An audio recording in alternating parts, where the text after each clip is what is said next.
RFID, radio frequency identification.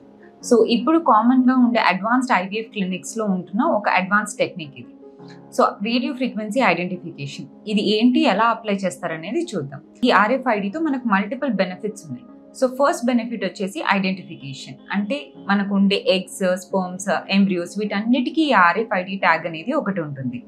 So ఈ ట్యాగ్ని మనం collection నుంచి ప్రాసెస్ చేసి అది తిరిగి యూట్రస్ లోపల పెట్టే వరకు ఈ ట్యాగ్ అటాచ్మెంట్ ఉంటుంది.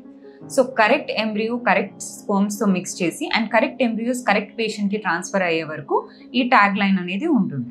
సో దీని ద్వారా ఏంటంటే మిస్ మ్యాచ్ అనేది అవ్వదు. అంటే ఒక పేషెంట్కి ఇంకొక ఎంబ్రియోస్ కానీ ఇంకొక మిస్ మ్యాచ్ ఆఫ్ స్పర్మ్స్ కానీ అలాంటి మిస్కమ్యూనికేషన్ కానీ అలాంటి మిస్ హ్యాపెనింగ్స్ ఏవీ ఉండవు. And the second thing is laboratory management. అంటే from the hospital side of view చూస్తే మీకు IVF ల్యాబ్ అనేది the maintenance is very important. IVF ల్యాబ్లో మెయింటైన్ అయ్యే టెంపరేచర్స్ కానీ, వాటిలో ఉండే కల్చర్ మీడియా స్టోరేజ్ కానీ, లేకపోతే ఎంబ్రియోస్ ఎటువంటి టెంపరేచర్లో స్టోర్ చేస్తున్నాము, ఎన్ని ఇయర్స్ స్టోర్ చేస్తున్నాము, ఇటువంటి డేటా కలెక్షన్ అన్నిటికీ కానీ ఇట్ ఈస్ వెరీ ఇంపార్టెంట్. వాటి మీదే పేషెంట్ సక్సెస్ రేట్ డిపెండ్ అయి ఉంటుంది. సో ఇలాంటి వాళ్ళలో ఏంటంటే మనం RFID యూజ్ చేయడం వల్ల మనకి ఎప్పుడైనా we're running short of medications లేదా we're running short of culture media అనేది మనకు ముందుగానే ఇండికేషన్ వస్తుంది. సో ఏ పేషెంట్కి they won't be any shortage, అంటే కరెక్ట్ మెడికేషన్ ఇవ్వకపోవటం కానీ లేదా షార్టేజ్ ఆఫ్ మెడికేషన్, ఈరోజు మెడికేషన్ అవైలబుల్ లేదు అని మెడికేషన్ స్కిప్ చేయటం, ఇలాంటివి కూడా మనం అవాయిడ్ చేయొచ్చు.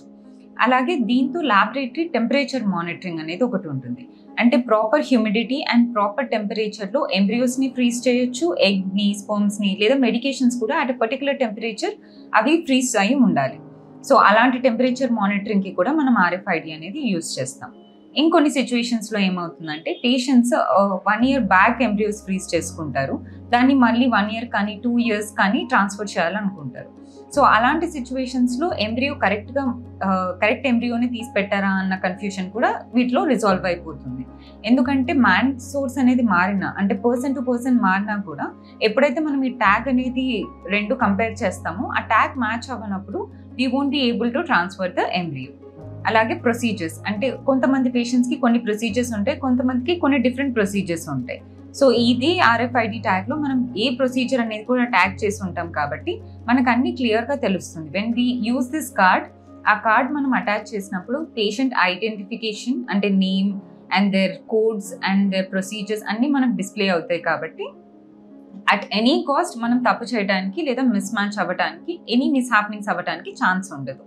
So whenever you're selecting a fertility clinic, it is very important for you to see the lab management, and having an RFID will improve your success rate as well as your anxiety will be down. So it is always important to select a fertility clinic which has all these advanced techniques to improve your success rate.